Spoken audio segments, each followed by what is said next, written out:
পাঠান মুলুকে সৈয়দ মুজতবা আলী।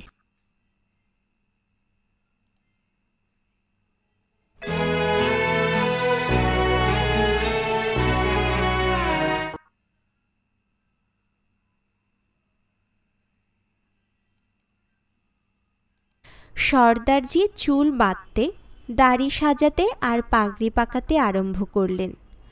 তখনই বুঝতে পারলুম যে পেশোয়ার পৌঁছতে আর মাত্র ঘণ্টাখানেক বাকি। গরমে ধুলো, কয়লায় গুঁড়োয়, কাবাব রুটিতে আর নানাভাবে আমাদের গায়ে একরত্তি শক্তি নেই। বিছানা গুটিয়ে হোলডোল বন্ধ করতেও পারছিলাম না। কিন্তু পাঠানের সঙ্গে ভ্রমণ করাতে সুখ আছে। আমাদের কাছে যেটা কঠিন বলে বোধ হয়, পাঠান সেটা গায়ে পড়ে করে দেয়। ইতিমধ্যে গল্পে গল্পে জেনে গেছি পাঠান মুলুকের প্রবাদ, দিনের বেলা পেশোয়ার ইংরেজের, রাত্রে পাঠানের। গাড়ি পেশোয়ার পৌঁছবে রাত 9টায়।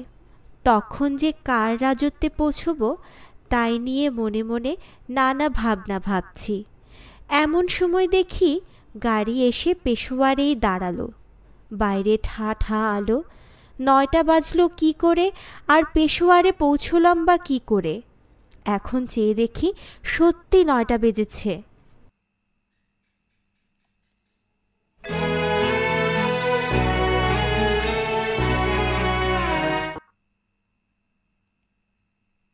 প্ল্যাটফর্মে বেশি ভিড় নেই।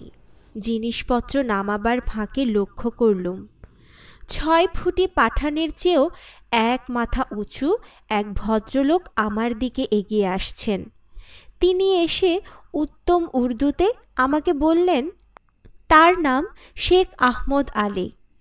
আমি নিজের নাম বলে এক হাত এগিয়ে দিলাম। তিনি তার দুহাতে সেটি লুফে নিয়ে দিলেন এক চাপ পরম উৎসাহে, গরম সংবর্ধনায়। হঠাৎ আমাকে দুহাত দিয়ে জড়িয়ে খাস পাঠানি কায়দায় আলিঙ্গন করতে আরম্ভ করেছেন। সঙ্গে সঙ্গে তিনি উর্দু পশতুতে মিলিয়ে অনেক কথা বলছিলেন। তার অনুবাদ, ভালো আছেন তো, মঙ্গল তো, সব ঠিক তো, বেজায় ক্লান্ত হয়ে পড়েননি তো? আমি জি হাঁ জি না করেই যাচ্ছি, আর ভাবছি গাড়িতে পাঠানদের কাছ থেকে তাদের আদব কায়দা কিছুটা শিখে নিলে ভালো করতাম। খানিকটা কোলে পিঠে, খানিকটা টেনে হিঁচড়ে তিনি আমাকে স্টেশনের বাইরে এনে একটা টাঙায় বসালেন। আমি তখন শুধু ভাবছি, ভদ্রলোক আমাকে চেনেন না, জানেন না। আমি বাঙালি, তিনি পাঠান।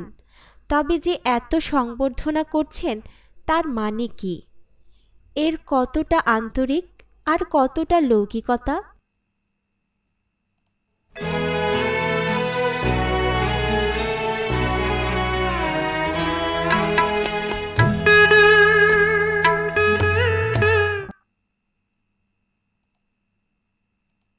আজ বলতে পারি পাঠানের অভ্যর্থনা সম্পূর্ণ নির্জলা, আন্তরিক। অতিথিকে বাড়িতে ডেকে নেওয়ার মতো আনন্দ পাঠান অন্য কোনো জিনিসে পায় না। আর সে অতিথি যদি বিদেশি হয় তাহলে তো আর কথাই নেই। টাঙা তো চলছে পাঠানি কায়দায়। আমাদের দেশে সাধারণত লোকজন রাস্তা সাফ করে দেয়, গাড়ি সোজা চলে। পাঠান মুলুকে লোকজন যার যে রকম খুশি চলে, গাড়ি এঁকে বেঁকে রাস্তা করে নেয়। ঘণ্টা বাজানো, চিৎকার বৃথা।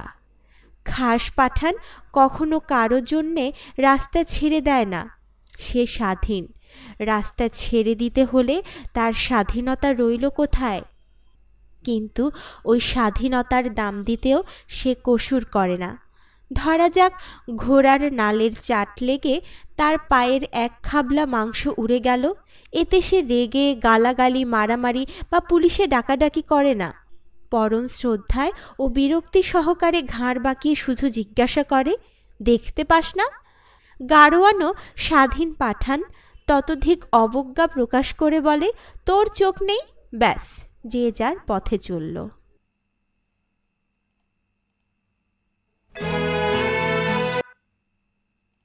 সর্দারজি। 1.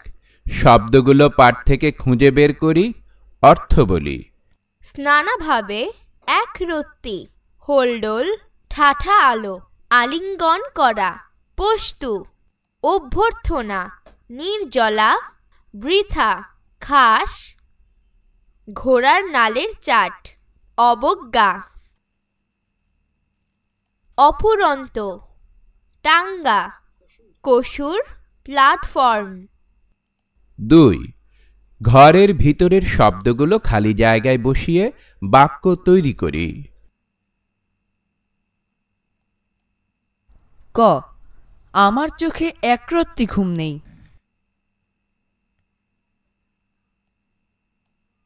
খ, এত ঠাঠা আলো চোখ মেলে তাকানো যায় না। আবার গ, চেষ্টা করো। আমাদের পরিবেশ রক্ষার প্রতি সচেতন হওয়া উচিত।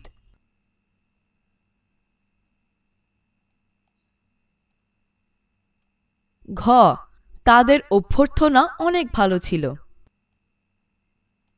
ঙ, বৃথা সময় নষ্ট করা ঠিক নয়। 3. প্রশ্নগুলোর উত্তর বলি ও লিখি। ক, সর্দারজিকে চেনা যায় কি দেখে? খ, দিনের বেলায় ও রাত্রে পেশাওয়ার শহরে কি হয়? গ, পাঠানদের অভ্যর্থনা কেমন হয়ে থাকে এবং কেন? ঘ, পাঠানেরা কিভাবে টাঙ্গা চালায়? 4. ক্রিয়াপদের বিভিন্ন রূপ রয়েছে, যেমন মূল ক্রিয়াপদ যাওয়া। এই ক্রিয়াপদটি থেকে অনেক শব্দ হতে পারে, যেমন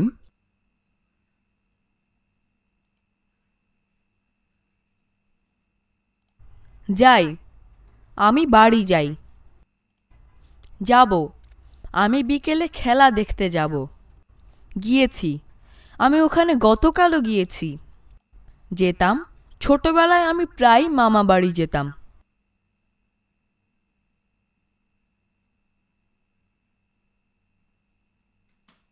এখন নিচের ক্রিয়াপদগুলো দিয়ে একই রকম ভাবে শব্দ ও বাক্য লিখি। আসা, খাওয়া, করা।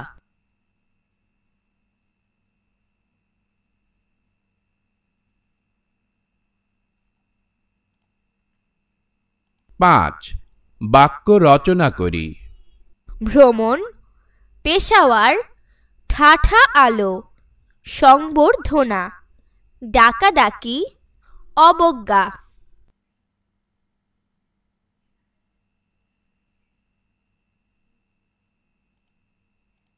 6. বিপরীত শব্দ লিখি এবং তা দিয়ে একটি করে বাক্য লিখি। আরম্ভ, শেষ। আজ আমার পরীক্ষা শেষ হলো। গরম, ঠান্ডা, শীতকালে প্রচুর ঠান্ডা লাগে। কঠিন, ভেতর, দিন, দাঁড়ানো, আলো, উঁচু।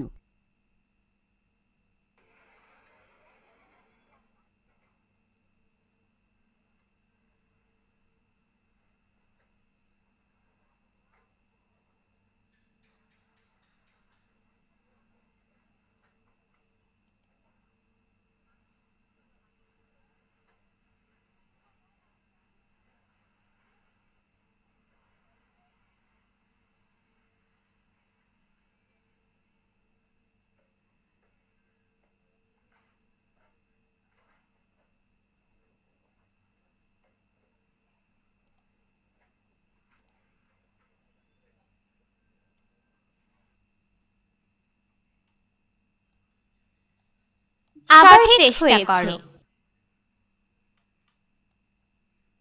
আবার চেষ্টা করো।